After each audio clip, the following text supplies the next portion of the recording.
how was the process of planning this game, knowing that they just knowing that they had one day for take a break, and also that they have already played against you? It was very hard and in a lot of ways impossible. There's so much we're focusing on being better at that's not just strategic. And we won for a lot of reasons today, but the strategic reasons we won today are thanks to John more than anyone. Drew and myself really leaned on him to come up with game plans and call on the fly when we needed it, which was a lot today. And he just stepped up in an incredible way. So it's thanks to him that we won strategically. John, based on this and on your own declarations about Ramadan maybe affecting your gameplay before playoffs and jet lag and a lot of factors, how do you consider that you may have improved in this week and that you have made make some more sense in your team for you to get this trophy? Uh, I mean, as I said before, it's only the start that was going to be hard for me. Obviously, the first week was hard. I think it was my worst game was against Heretics. That's when like my first game, while I was fasting, but then after that I was fine. I think today, because of the lack of prep and like because of no time, I just had to like dig deep and make stuff on the fly, just pull up new plays because we knew they would be prepared. So I just had to like be very creative with my calls and like bring new stuff. And shout out to my teammates; they make me look good, obviously. And yeah, shout out to Cap and Drew for trusting me, doing some maps game plan and like from A to Z. And yeah, I think at the end of the day, I think this was still like my 70% form. I think I still can play way better and like call better. So you guys will see that in Shanghai. Celsius, again, right after playoffs, you said that you wanted to play against Gen.G, that it was your dream to play against Gen.G. You played against them twice, losing the first game. They sent you to the lower bracket, and now you just came back for an amazing final, like the best final in Valorant history, literally. How do you feel about that? I feel amazing. Like it felt really good. It it kind of felt good to lose to them the first series. Like obviously losing sucks. It doesn't, it doesn't like feel good, but like we kind of needed like a wake up call, I think, within our team. Obviously we're always like trying to learn and trying to improve and want to be the best. So the only way you can do that is by losing. And I mean, I really wanted to play them because I thought they were the other best team here. I won't call them the second. I know we won, but I'll give them their respect. Like they pushed us all the way to the limits and also took a series off of us. So I just thought I really wanted to play them because I thought they could have tested us, and they did. But we showed resilience, and I'm happy about it. And my last question is for tenz. A couple of years ago in the League of Legends World Championship, there was a player who was engaged, and right after he won the Worlds, it became like a trend about the wife buff. So is the wife buff truth? I mean, Kaide attended and we won, so must be. Congratulations again, and thank you for bringing the trophy home. Thank you. Thank Thank you. you. Okay, just one more question. This is for Kaplan. So, of course, 2023 was a bit of a rough year for Sentinels, and you came in under fire, coming in as the new head coach. And since then, you've been like really refining this roster. So, if you could share a little bit about your journey from starting as the head coach for Sen, putting this roster together, and now lifting the trophy. Yeah. Sometimes I try not to remember 2023. That's the best thing I can do. It was really hard to come in as a head coach and be put under the spotlight and have a shot at franchising and be in a really tough situation and be put at the helm of a ship that I wasn't familiar with, that, I didn't pick the whole crew for. And it took a lot of patience and stress management to get through it. Part of being a good coach is adapting to your team, and that was a really huge challenge on that roster. So I do think I learned a lot, but definitely was relieved coming into this year that I could bring in pieces that I felt the team as a whole really needed, both in terms of in-game stuff as well as intangibles and personality fits. And I'm incredibly grateful that Sentinels and the fans were willing to give me a chance to do that. And you got the trophy, so I guess it's a happy ending for now. Congratulations again. Yeah, thank you. Hi guys, this is Lou for Gen.G. My question goes to tenz and zekken. Some people were doubting of tenz switch of roles when you arrived, zekken, but you're now a duo of world champions. So any thoughts on that? How was the process for you both? I don't know, you switched to smokes, dude. Yeah, it was something that I had to get used to, but it is a breath of fresh air to switch my role. I feel like I'm able to be more impactful and set up Zach for success at times. Get some cool clutch plays playing on Omen. So just it's pretty cool. Switching to entry was kind of tough at first. It was a big like learning curve and a lot of like just getting like rocked in a bunch of games over and over trying to learn the role. But I've got, you know, insane teammates that support me the entire way with like the best utility possible, and they make my life really easy. So the transition was hard at first, but like now it's great. Wonderful to see you all at the top of the world. Thank you, guys. Thank you. Thank you. All right, we'll move to remote media questions. First question from Kemus. Hey guys, how's it going? Congratulations. Big dub. I have two questions. My first one is for you, zellsis. You joined Sen as a sub in the preseason, and you just raised your first ever Masters trophy. So I wanted to ask you, like, at that moment, like not when you started playing with the team a couple months ago, but at that moment when you joined as a sub, did you ever envision this moment like happening for you, especially this early on in the year? Like, did you think that you would be on the Masters winning team this early on? Definitely not. I kind of came to terms with I may never play professionally again. Like obviously I wasn't like, oh, like I'm so bad, I'm taking a sub role, I'm gonna retire type thing. But it was more so like if these guys made it work, which, you know, I wanted them to. It wasn't like I was coming in to try and take anyone's spot, like I said earlier. But I came to terms with like esports was in a tough spot, and I was okay with you know, being a sub, making content with Sentinels, things like that. And you know, honestly, like I'm blessed that I was able to like come in and like show my worth, and you know, these guys allowed me to play with them and believed in me. Like I'm sure it was not easy me coming in being like the vibe merchant and all the energy and yelling at them and everything else. So yeah, I'm just blessed to be here right now. Awesome. And then my second question is for you, Sacy. You have a really long history in esports, like a decade now. You've won CB Law before in a completely different region. You switched to Valorant. You've won so many events. I've asked this to tenz in the past, but I wanted to ask you as well. How do you maintain success for so long across so many titles, multiple regions, speaking multiple languages? Like, what contributes to your longevity? What are you eating, bro? I don't know. Like, it's funny when people say that because they only remember the wins, right? They don't remember how many times I lost on esports. I've been here for like 10 years almost. I lost more than I won for sure. I got relegated on League of Legends. You know, I lost a grand final on another Masters 2 on Iceland. You know, I lost a lot, but I also won. So I don't know. Every time that I lose, I learn, and then that's how I get better. That's how I'm here. Awesome. Congrats again, guys. Thank you. Thank you. Thank you. Next question from Fernando.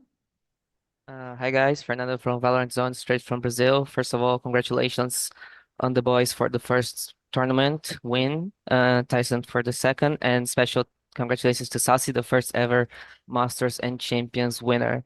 My question is also, of course, for Sacy. Sacyzão, meus parabéns por escrever mais uma vez o seu nome na história do Valorant. Cara, acho que desde o começo, seu começo do Valorant lá com a Badarantes em 2020, naquele time que acabou virando a Red Kennedys, você é um dos jogadores mais influentes e impactantes do cenário brasileiro e do cenário mundial. Como você se sente escrevendo seu nome na história, conquistando essa marca de campeão do Masters e do Champions e trazendo o Brasil para esse marco no mundo? Cara, é um sonho, né, que eu tô vivendo agora. E sempre foi um sonho desde o LoL. E percebi que no LoL já tava muito atrasado. Comecei muito depois. E logo quando saiu o Valorant, eu já meio que botei na minha cabeça que, pô, eu vou jogar esse jogo aqui pra ser o melhor. E eu quero ser campeão mundial, eu quero fazer meu nome aqui nesse jogo que é um jogo da Riot, né, obviamente. E desde então, desde o Badarantes aí que você falou, desde a da Red, eu não parei. Então, até conseguir o meu objetivo. Consegui. Venci o Masters, venci a Champions, mas depois de vencer, sendo sincero, eu só quero ganhar mais. Então, acho que ganhar, ser campeão é uma sensação, como posso dizer, viciante. Ele vicia muito. Então é isso. Obrigado, Sacy, meus parabéns. E boa sorte nessa temporada. Obrigado. Congratulations, guys. Thank you. Next question from Raquel, Mice Esports. Hey guys, congratulations on the victory. My question goes to Sacy. Sacy, parabéns aí pela vitória. Obrigado. Você aí sendo o primeiro brasileiro a conquistar Master, Champions. Queria que você falasse um pouco como é que você se sente em relação ao que você falou antes, né? Você teve 10 anos aí de experiência em jogos eletrônicos, etc. Perdeu aí muito no LoL, mas veio para o Valorant e conseguiu aí sair com muitas vitórias. Como é que você se sente sendo brasileiro para representar o Brasil aí dentro de uma lineup que é de jogadores norte-americanos? E também o que que você espera agora para o futuro da Sentinels? Cara, eu me sinto, como eu posso dizer, honrado de uma maneira, né? Mas eu sou o pioneiro, vamos dizer assim, né, dentro do Valorant. E como eu já falei, acho que já te falei 1000 vezes, né, Raquel? Eu sempre tive um sonho de jogar fora. E, pô, ser campeão mundial jogando numa org estrangeira é uma conquista muito, muito grande pra mim. Isso prova que, pô, os jogadores brasileiros, eles podem sim ser os imports dos outros times e podem somar muito para outras equipes. E eu me sinto, cara, eu sou o primeiro, beleza, mas eu também tenho a noção que, tipo, eu sou o primeiro, mas não vou ser o último, sabe? Vai chegar outras pessoas, outra geração, pode ser outros jogadores ainda estão jogando agora também, muitas pessoas novas, né? Como o Aspas, como o Les, que são os prodígios aí, o Kawanzinho também. E eles podem superar isso, mas que isso sirva como inspiração para qualquer outro atleta também. Não só dentro do Vaunt, mas em outra modalidade. E pro resto da temporada, né? Você falou? Uhum. Ah, pô, é que eu falei, né? Daqui 2 semanas, acho que 2 semanas, a gente vai estar de volta, vai estar jogando de novo. Então meio que vai ser um breakzinho ali, né? Um pouquinho de velocidade, mas no final de tudo, cara, a gente quer ir pra Champions, a gente quer ganhar a Champions, né? Sempre foi esse objetivo. Então, a expectativa ainda, a gente temos a chance de ir para ir em mais um Masters, né? Que é em Xangai. Mas o objetivo final é ganhar a Champions, porque a Champions é o que realmente importa. É isso, muito obrigada. Congratulations, guys. Obrigado. Thank you. Thank you. Thank you. Next question from Wesley. Hello, everyone. First one, congratulations for the Masters title, especially for Sacy and tenz. My question is for Sacy. Sacyzão, já passou um grande tempo aí que você teve que se readaptar a uma nova cultura, um novo país, novos costumes, e ainda ter que lidar com uma temporada de certo modo de incertezas por conta justamente de uma campanha que não tinha sido muito agradável pela Sentinels por toda a expectativa que havia em torno do time. Só que agora, dentro da proposta de vocês de ter jogado off-season, de ter treinado durante o Champions, parece que vocês realmente se encontraram e esse desfecho agora com o título do Masters realmente fez com que vocês... A pergunta é se esse desfecho todo fez com que vocês realmente entendessem que esse é o caminho certo que vocês estão tendo para poder continuar aí a persistência de buscar o único título que falta para a organização, que é o Champions. Uhum. Cara, como eu falei aqui pra todo mundo já do time, né? Eu sempre falei, cara, os Masters, eles servem, obviamente, né? A gente sempre vem pro Master querendo ganhar, né? Não me entenda errado. Mas eles servem muito como aprendizado, porque o objetivo final é a Champions. Pô, eu só acho que sou muito chato com isso, né? Acho que eu já falei isso em toda a pergunta. Mas enfim, o objetivo final é a Champions, cara. Então a gente vê o Masters como um aprendizado. A gente ganhou, a gente quis ganhar muito esse Master, muito mesmo. E a gente tem mais uma chance de ir pro Masters, né? Xangai, que nem eu falei, e tem a Champions ainda. E eu vejo isso mais como aprendizado, ainda mais as derrotas que a gente teve, né? A gente teve a derrota para Loud no kickoff, a gente aprendeu muito, a gente teve a derrota contra a Gen.G aqui no Masters também, que ensinou muita gente. E essa MD5 na final foi muito importante para nós como time, de como devemos reagir. Tipo, começamos perdendo, então a gente conseguiu voltar atrás, né? Com uma map pool muito complicada, inclusive, né? Contra a Gen.G, por conta da vantagem dos vetos. Então eu vejo isso muito como aprendizado. Então, dá uma sensação falsa, né? Que a gente ganhou o Masters e parece que acabou, né? Tipo, dever cumprido, mas na minha cabeça não, na minha cabeça só começou. Beleza, brigadão, cara. Marcha. Next question from Julia. Hi guys, congratulations on the title. My question goes to Sacy. Bom, Sacy, como já foi falado antes, com o título de hoje você se torna o primeiro brasileiro a conquistar um Champions e um Masters, e com a Sentinels você vem trazendo uma campanha muito sólida. Eu queria entender, no seu ponto de vista, se você acredita que esteja vivendo aí, com todas essas conquistas, um dos seus pontos mais altos dentro do Valorant, e como você definiria esse seu individual atualmente. Individual? Cara, eu tenho uma noção que meu individual ele podia ser muito melhor, principalmente esse campeonato. Então, eu acho que eu tenho muito a melhorar ainda, individualmente falando. E com certeza eu vou correr atrás disso agora no próximo split. E sobre o nosso time, cara, eu sinto que a gente tá muito bem. A gente meio que se encontrou aí durante esses meses que a gente tá treinando, né? Desde a off-season. E como eu falei, a gente só que é só o começo. Então a gente tem que manter o pé no chão ainda, porque a gente quer vencer o Américas de novo, a gente quer vencer o Masters, obviamente, mas a gente quer chegar na Champions preparado. Obrigada. Imagina. Next question from Sportskey to Esports. Yes, first of all, congratulations on the win to you all. My question is for Zekken. Last year, you were revered as one of the players with the highest potentials, and you were finally able to tap into that during kickoff and now Masters Madrid. What is the one learning from this event that you'll remember and will continue to implement in your future matches? I would just say like playing more. Like the consistency that I've kept like throughout my entire time competing, just keep playing, keep working, keep trying to find ways to improve. I've just kind of kept it consistent my entire time and tried to do it in kickoff, and I tried to do it here, and it worked out. So I would say just consistency and trying to play as much as I can and trying to improve at the same time while I'm playing. It's just it worked out. Thank you so much, and I'll go put my money in the Sen bundle now. Thank you. Thank you. Thank you. Thank you for buying the Sentinels bundle. Thank you. Next question from Zen Strafe Esports. Hello. First of all, I want to extend congratulations to all of you for winning this event. This question is for all of you guys, essentially, whoever wants to pick it up. But I wanted to ask, was there a specific moment within the series where you felt you had won it? Like you had won the Masters title, you had won the series, you had beaten Gen.G. Yeah. Can I answer? Are you on? Oh, yeah. Honestly, I thought we were winning it on split. There was a lot of rounds going back and forth, and we were just I don't know what like changed within us, but like I don't know if it was a timeout we took or like if something clicked within people's heads or not. But on split, we were so like no matter the round we lost or won, it was like I mean, the energy was just so high every round. Like everything was super close, but like we were coming out on top. And then, we come back after that map and Caps, yelling at us, not yelling at us out of rage, but yelling at us, like keeping us up, making sure like, even though our energy was high, which is what we needed to show we wanted it more.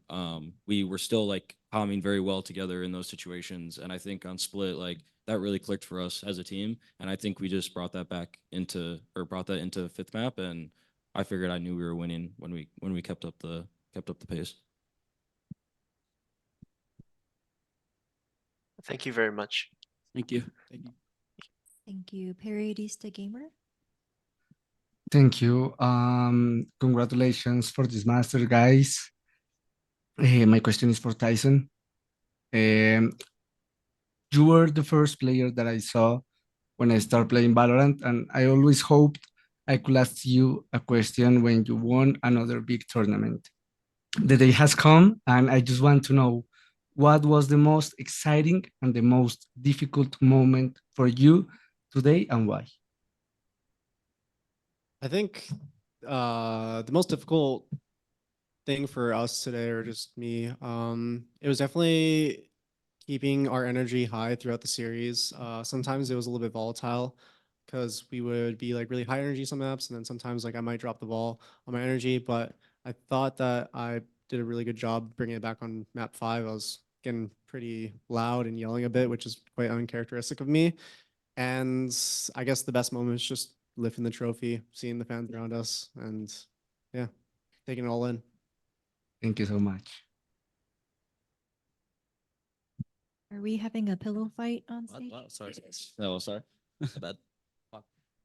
No worries. Okay, we're gonna end with one final question from Razor. Oh, thank you so much. This goes to Kaplan. In response to a question about the strengths of other regions, Alex over on Paper X had said that America's had the best mid-rounding, EME had the best trap plays, and China had the best aimers, but that they were just spread off across different teams. Would you agree with that? What's your thoughts?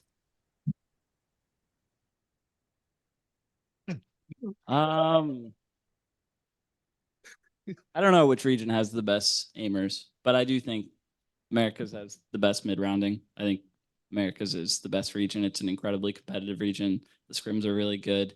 Tier 2 in America's is no joke. And the best way to learn things like mid-rounding are just playing against really good opponents. And yeah, I agree that EMEA probably has the best trap plays. I think EMEA is probably the most like pre-planned strategy and anti-strat focused region. They really emphasize all that, and it shows up in the server. Thank you. All right, thank you very much. That was the final question. Congratulations again, and we'll catch you next time. Thank you. Thank you. Thank you, guys.